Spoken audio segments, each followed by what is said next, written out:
Soy J. Leonetti y estamos en el espacio de broadcast de Frasle en automecánica. La industria automotriz, el transporte, ha ido evolucionando. De hecho, hoy por hoy las automotrices ya no se llaman como tal. De hecho, brindan soluciones de movilidad. Y toda la cadena de valor, todo lo que es la industria de las autopartes que proveen a las terminales, también están trabajando en una movilidad y en un producto más sostenible, desde la fabricación, pero también a lo que es la durabilidad de, por ejemplo, los equipos que son de reposición, las piezas que son de reposición. Y allí lo principal, cuando sabemos que hay partes en un vehículo que hay que reponer, la pregunta es ¿cuándo? No podemos ir solo al librito de los 10.000, los 20.000 kilómetros. No, esencialmente hoy tenemos que estar con un diagnóstico claro, seguro, de cuándo tener que hacer una reposición de una pieza, sobre todo las que son críticas, las que integran el triángulo de seguridad, para que al momento de que sea necesario un vehículo frene, se detenga, evite un siniestro. Estamos con Jorge Zulik, él es el asistente técnico de Frasle Mobility aquí en Argentina. Jorge, bienvenido nuevamente a este espacio de charla. Espacio de charla. Muchas gracias por la invitación, Jota. La idea, sí, precisamente es poder ampliar y ahondar un poquitito más en este tema que para algunos tal vez es un poco desconocido, ¿cierto? Porque, tal como vos mencionabas, ¿no? Uno a veces se toma esa costumbre de decir, se rompió y llevo el vehículo porque se rompió. O escucho un ruido, pero hoy en día quedarse tirado, y más en una autopista, puede llegar a ser muy complicado. Sí, es importante la prevención desde el lado de evitar un siniestro y desde el lado del negocio para los transportistas. La prevención evita pérdidas económicas, el tener que dejar el vehículo parado. Y ojo que cuando hablamos de transportistas no piensen únicamente en la logística de grandes camiones. Hoy hay un nuevo negocio en las grandes urbes, como puede ser Buenos Aires, Córdoba, Rosario, que es el transporte de última milla. Y se hacen vehículos livianos, ¿sí? Y son justamente aquellos que están alcanzados también por la famosa VTV, la verificación técnica vehicular, o como dice la ley, la RTO. Todos odiamos pasar a veces por la RTO, ¿no? Es medio complicado. ¿En qué número termina mi patente? Es el mes que tenés esa complicación de fijar un día en el calendario. En algunos lugares es cierto que se hace en algunas jurisdicciones muy rápido, en otros perdés bastante más tiempo. Ahora, ¿para qué sirve una verificación, Jorge, una revisión técnica que sea obligatoria? Bueno, precisamente lo primero que tenemos que entender que es obligatoria, ¿sí? Hoy en día circular sin una VTV vigente puede llegar a tener una multa considerable. Que se aplique o no es otra cuestión. Pero la verificación técnica lo que hace precisamente es permitir que el vehículo esté en condiciones para circular. Chequea un montón de elementos del vehículo esenciales y gran parte de ellos son elementos de seguridad, como por ejemplo los frenos o la amortiguación. Son consideradas partes de seguridad. De ahí vos podés inclusive hasta llegar a sacar un diagnóstico de que no frena de manera correcta o no está bien la suspensión, y vos lo sabés muy bien, cuando aparece algún elemento que no está funcionando muy bien, te dan una provisoria, digamos, sí, ¿no? Un permiso provisorio para poder reparar ese daño y después poder seguir circulando. Anda al taller. Anda al taller, el famoso anda al taller que, bueno, ahí ya mucho no nos gusta, ¿no? Sí. Ahora, es importante esto. Ustedes fabrican desde Frasle con las diferentes marcas. La gran parte de los componentes están involucrados en esta inspección, en esta revisión técnica. Porque hablabas, los frenos, lo que tiene que ver con toda la parrilla de dirección también, cuando te zarandean el vehículo, la amortiguación. Bueno, amortiguadores está alcanzado por el anexo de la normativa vigente, digamos, para que tengan certificación, ¿sí? Entonces se considera lo que era el antiguo chas, ¿sí? Que ahora dejó de ser chas, no se menciona más, como certificación de homologación de autoparte de seguridad, pero está sí dentro del anexo de una reglamentación del año pasado, creo que fue del año anterior. El amortiguador, la pastilla de freno, las cintas de freno en el eje trasero, también están considerados entre los elementos que nos tocan a nosotros, ¿no? El extremo de dirección, la cremallera de dirección, todos esos, la rótula, todos esos son elementos que están considerados como de seguridad. Imagínate si se te desprende una rótula en el medio de una autopista. No solo que podés causar un accidente, sino que es un riesgo mismo para la persona que está conduciendo el vehículo en el mismo momento. Mucha gente pregunta, ¿no? Diciendo, pero si yo lo meto en la máquina, lo que conocemos se llama calle de pruebas, ¿no? Lo meto en la máquina, me zarandea el vehículo y si se rompe, bueno, si se rompe sería lo mejor porque se rompió ahí y no en la calle. Sería la condición ideal, sí, pero no va a pasar. No se rompe en la calle. Cuando la máquina de pruebas o la calle de pruebas realiza su trabajo, si llega a haber un determinado juego en alguna rótula, en algún extremo, automáticamente lo detiene y dice, hasta acá llegué. No va a llegar al momento de romperlo. Tampoco se va a romper, porque la calle de prueba lo que hace es la condición similar a lo que nosotros hacemos en la calle cuando manejamos el vehículo. Hay una desregulación en este gobierno que va con diferentes puntos. Recién mencionabas el tema del chas. Digo, y hay ya una normativa nueva que el problema es que no tiene jurisdicción.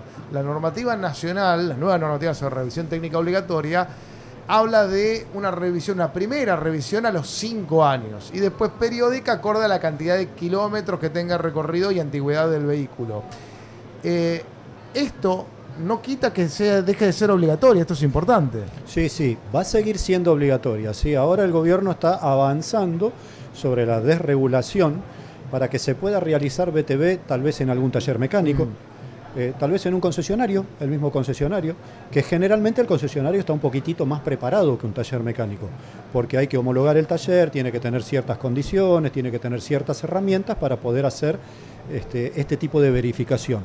También va a volcar los datos dentro de un sistema único, que es ahí donde van a estar registrados todos estos talleres y van a estar registrados los vehículos. Sí, esto que claro, o sea, ya sea el concesionario oficial donde compraste el vehículo o un taller, que hoy muchos tienen ya calle de pruebas, se va a encriptar, como hoy se habla de las criptomonedas, de la tokenización, se va a encriptar la información para que, claro, vos después no vayas a otro mecánico, a otro taller, cruces la jurisdicción, y también el tema de la validez. O sea, si yo hago una verificación, que es lo lógico, hago la verificación en provincia de Buenos Aires, me va a valer para todos lados, sin importar si además si mi auto paga patente en provincia, que hoy es lo que obliga la ley, ¿no? Los autos que están radicados en provincia lo tienen que hacer en talleres concesionados por el gobierno provincial, los que están en la ciudad de Buenos Aires, talleres concesionados por el gobierno de la ciudad.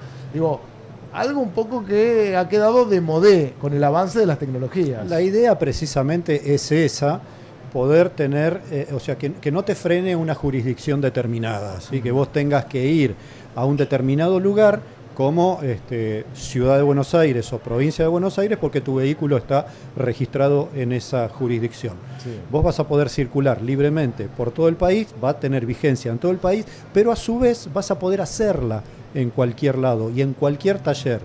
Y el hecho de que esté desregularizado va a dar un poco más de competitividad. De repente no van a fijar precios determinados como está fijado hoy, por ejemplo, ¿no? Sí, hoy sale casi 80.000 pesos hacer la BTV. Exactamente. Y es un valor que además el usuario podría destinar directamente a elegir un mejor producto para equipar a su auto. Servicio. Sería como un servicio, porque de repente, a ver, yo me voy a poner en primera persona. Yo tengo mi mecánico. Si mi mecánico homologa su taller para hacer la BTV, yo hago todo ahí. Porque conozco a mi mecánico, porque sé que tiene buen precio, porque eso es lo que puede llegar a pasar con la gran mayoría hoy en día de las personas. Y aquel que no conoce o no tiene, va a tener alternativas. No va a tener que ir directamente al lugar que está determinado para ello. Va a tener algunas alternativas y se va a poder trabajar libremente y va a poder elegir el lugar. ¿Cómo lo ven ustedes desde el lado del mercado del aftermarket? O sea, ¿va a crecer? ¿Se va va a dinamizar el tema de proveer más piezas porque la gente, los talleres van a encontrar justamente al tener calle de pruebas, hacer mejores diagnósticos. Apuntamos a que esto levante el volumen de piezas, sí, por supuesto, porque vos imaginate, en un taller mecánico van a realizar la BTV, lo ponen en rodillos de frenos, no desacelera en el tiempo que tiene que desacelerar, entonces probablemente ese vehículo ya quede en el taller para hacer la reparación. Entonces, en ese caso, tranquilamente el mismo mecánico, nosotros vamos a tratar de fidelizar a estos mecánicos para que puedan optar por nuestros productos, obviamente. Sí, además mucho más rápido, ¿no? Para el usuario. No es que tengo que ir a un lugar, hacer una verificación, después llevarlo al mecánico. Hoy hasta el mecánico, duda de... no están dando informes en algunas plantas verificadoras. Dan un informe que dice, una hojita que dice aprobado, pero que no detalla el desgaste o la diferencia de frenado entre un eje y el otro. Exactamente. Sí, lo único que te detallan es diferencia de frenado, ¿sí? Pero te dicen diferencia de frenado, nada más.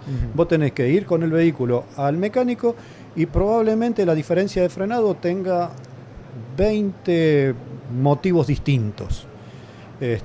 Y pasa eso, ¿no? El dolor de cabeza de salir de la BTV, ver cuándo mi mecánico me puede atender el auto, a ver si realmente lo puede atender o no. Yo ya perdí un día de trabajo, entonces es como que esto va a ser más dinámico en cuanto hablemos de un taller que ya tiene el mecánico y el mecánico mismo lo puede reparar. Ustedes ya tienen contacto directo con los mecánicos, más allá de que los productos se venden en casa de repuestos, tienen un contacto directo también con el último canal o el último que le ve la cara del cliente, que es el mecánico, el taller, ¿verdad? Sí, por supuesto, por supuesto. Nosotros tratamos dentro de lo posible de llegar al mecánico, obviamente para que en este triángulo de seguridad que hablábamos, opte por marcas de calidad y marcas de seguridad, y tratamos de hacer capacitaciones, tratamos de llegar de alguna manera al mecánico de manera directa, sí.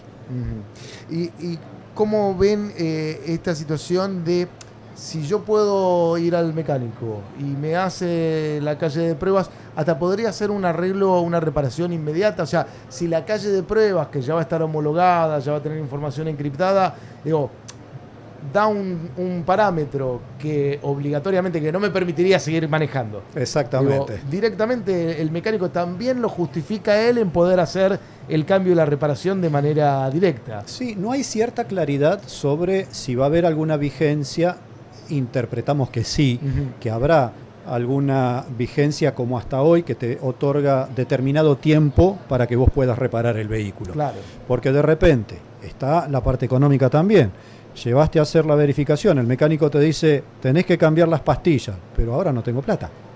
Claro. Lo quiero hacer dentro de 2 meses.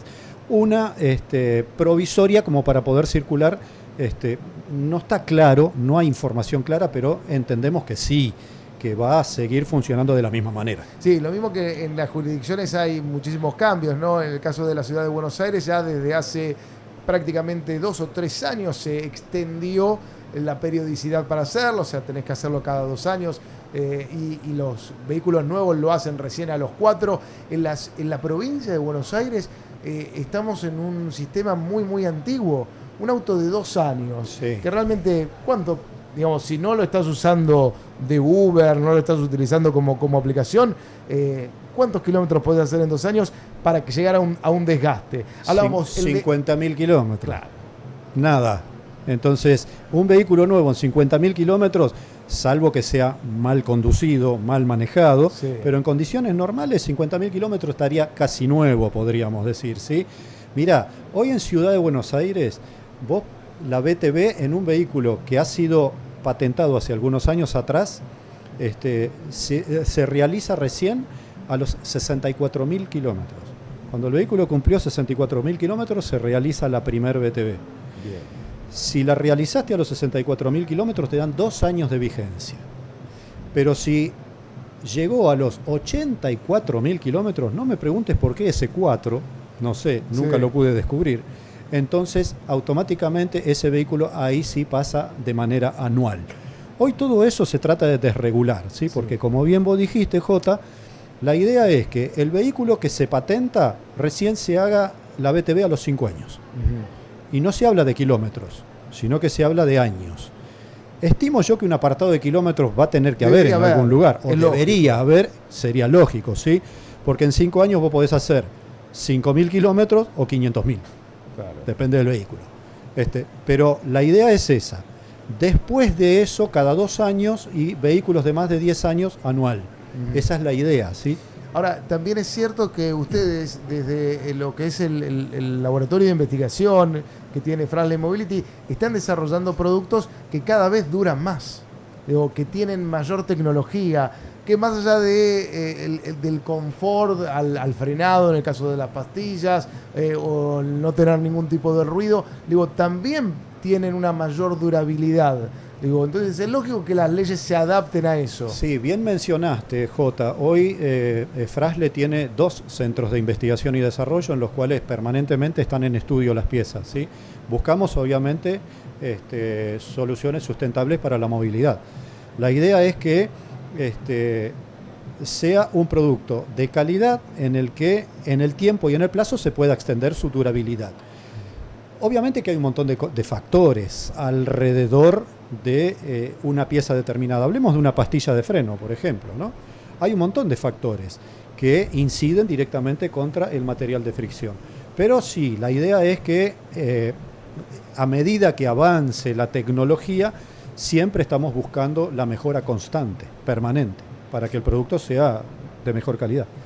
Esta es la idea desde el sector privado, desde aquellos que dinamizan realmente el sector, avanzar en tecnología, avanzar en sustentabilidad y claro, ojalá la parte normativa, lo que toca a los legisladores, la política, se pueda adaptar a lo que necesita la gente. Nuevamente, el punto clave que estamos hablando con Frasle, la confianza en el producto está, también que haya así, desde el lado normativo, un acompañamiento a las nuevas tecnologías, de manera de que sea finalmente más cómodo y más fácil para todos y que además dinamice el mercado. Exactamente, sí. Hablando de nuevas tecnologías y eso, déjame hacerte un comentario, Jota. Sería interesante que en esta nueva reestructuración de las BTV puedan incluir algún que otro producto que también está considerado como elemento de seguridad. Y yo te quiero hablar puntualmente del líquido de frenos, ¿sí?